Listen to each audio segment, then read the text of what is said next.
صحیح ہے. Thank you so much for your call, اور آپ کو اس حوالے سے گائیڈ کریں گے مسٹر نون.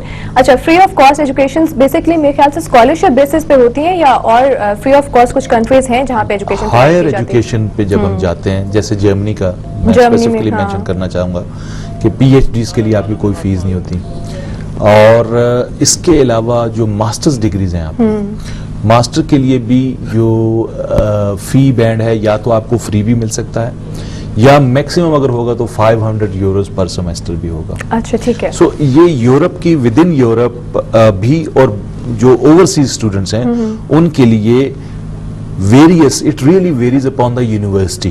اچھا ٹھیک ہے. اور اس کی پالیسی کیا ہے, اور اس کی گورنمنٹ کے ساتھ کیا انڈرسٹینڈنگ ہے, اور ان کو کیا دیا گیا ہے. اگر وہ فری آف کاسٹ پرووائڈ کریں تو ان کو گورنمنٹ کی سپورٹ ہوگی ہوگی, تو پھر ہی وہ اس کو کر سکتے ہیں. اور اس میں میرٹس ہوتے ہیں, اس میں آپ کی ایبلٹیز ہوتی ہیں, ایلیجیبلٹی ہوتی ہے, اس کے حوالے سے آپ کو یس فری ایجوکیشن بھی مل سکتی ہے. لیکن یہ آپ کو, اگر آپ نے اخبارات میں ایڈ پڑھے, لیکن آپ کو اوتھینٹک سورس ہونا چاہیے. میں وہی گزارش کرنا چاہ رہا تھا کہ اگر آپ نے اخبارات میں ایڈ پڑھے ہیں تو آپ کنسلٹنٹ سے ضرور پوچھئے کہ آپ کا داخلہ کہاں پہ ہو رہا ہے. ہر جو اچھی یونیورسٹی ہے, ہر جو اچھا کالج ہے, ان تمام کالجز کو آپ ویب سے ایکسیس کر سکتے ہیں, اور ان کی over all as a policy, پھر بھی آپ کو کنسلٹنٹ کی ضرور پڑتی ہے, لیکن ایٹ لیسٹ جو آپ کا بیسک نالج ہے آپ کے کانسیپٹ کے متعلق, آپ کے ایجوکیشن کے متعلق, وہ آپ کا خود کلیئر ہونا چاہیے. ہاں, اور ہر یونیورسٹی کی ویب سائٹ پہ ان کے رولز ریگولیشنز وہ سب کچھ مطلب پیسٹ کیا ہوتا ہے انہوں نے, تو آپ کو خود بھی ایک سیٹسفیکشن ہو جائے گی کہ میں نے اپنے طور پہ بھی جو ہے نا ہر چیز کو کنفرم کیا ہے. بالکل بالکل یہی بات ہے. اب نیکسٹ چلیں جی, اس پہ ہم 15 پوائنٹس پہ ڈسکس کر رہے تھے جو کہ ماسٹرز اور آنرز کی نتیجے میں مل رہی ہے.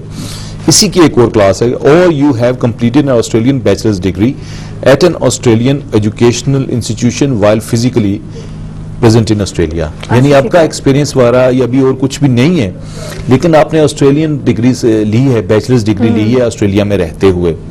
Based on your course results, your award states that you were awarded honors at least upper second class level. ٹھیک ہے. یعنی upper second class اگر آپ نے لیا ہے, اگر آپ فریش بھی ہیں آنرز کے کیس میں, آنرز کے کیس میں, تو and the total period of full time study in Australia was at least 3 academic years. Right. یعنی آپ نے 3 سال تک اگر پڑھا ہے تو آپ کو 15 پوائنٹس سکور ہو جاتے ہیں. صحیح. پہلے جو تھا ڈاکٹرل ڈگری پہ ہمارے 25 پوائنٹس تھے, اب یہ اس کے بعد 15 پوائنٹس. ماسٹرز اور آنرز کے کیس میں ہمارے 15 پوائنٹس آ جاتے ہیں. ٹھیک ہے. اس کے بعد ایک اور کیٹیگری ہے جس میں ہمیں 5 پوائنٹس ملتے ہیں. You have completed an Australian degree, diploma or trade qualification while in Australia, and you have studied full time in Australia for a total of at least 2 years towards the award of a degree, diploma or trade qualification.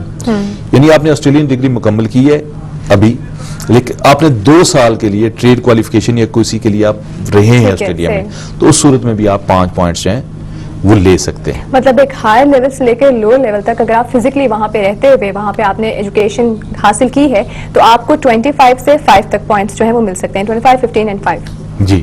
اب اس کو کیسے آپ نے basically آپ نے documentation میں کیا چیز شامل کرنی ہے, that we need to for you to receive these points a certified copy of your qualifications and or certified copy of notification of your results as a transcript of your academic records.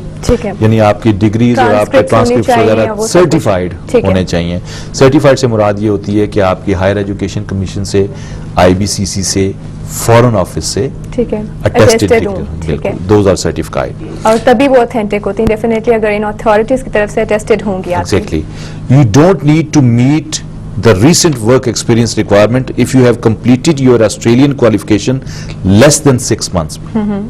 یعنی اگر آپ نے جب آپ application دے رہے ہیں تو آپ کو 6 مہینے ہوئے ہیں صرف اپنی تعلیم کو آسٹریلیا میں مکمل کیے ہوئے, تو اس صورت میں آپ کو ریسنٹ ورک ایکسپیرینس سے بھی نجات ہے, اس کی شک سے بھی نجات مل جاتی ہے. لیکن یہ ہے اس میں کنڈیشن ہے کہ آسٹریلیا سے آپ نے کی ہو. جی بالکل, بیکاز آسٹریلین کوالیفیکیشن کے بارے میں ہم بات کر رہے ہیں. جی بالکل. If you intend taking advantage of this concession, you should note that 6 months period begins from the date of completion of the qualification and not from the date of the qualification was conferred. Okay ٹھیک ہے. یہ ہم نے بات کر لی Australian qualification کے بارے میں, اور thank you so much for being with us. آج آپ نے اویئر کیا اور بتایا جنرل اسکل مائگریشن کے بارے میں, اور پوائنٹ بیس سسٹم کے بارے میں. ٹائم ہمارے پاس شارٹ ہوتا ہے, 1 گھنٹہ ہوتا ہے, پتہ ہی نہیں چلتا کب ختم ہو جاتا ہے, اور انفارمیشن جو ہے ہمارے پاس اتنی زیادہ ہے. لیکن یہ انفارمیشن شیئرنگ اور پرابلم سالونگ کا سلسلہ جو ہے انشاءاللہ آنے والی ایپیسوڈز میں بھی جاری رہے گا. اور اپنا فیڈ بیک اور سجیشن دینا ہمیں مت بھولیے گا by emailing us at visaguide@kohinoor.tv, یا پھر آپ اپنے سجیشنز ہمارے فیس بک پیج پہ بھی پوسٹ کر سکتے ہیں. اسی کے ساتھ ہی ہمیں دیجیے اجازت, آپ سے ملاقات ہوگی انشاءاللہ نیکسٹ ویک. ٹل دین اللہ حافظ, کیپ واچنگ ویزا گائیڈ.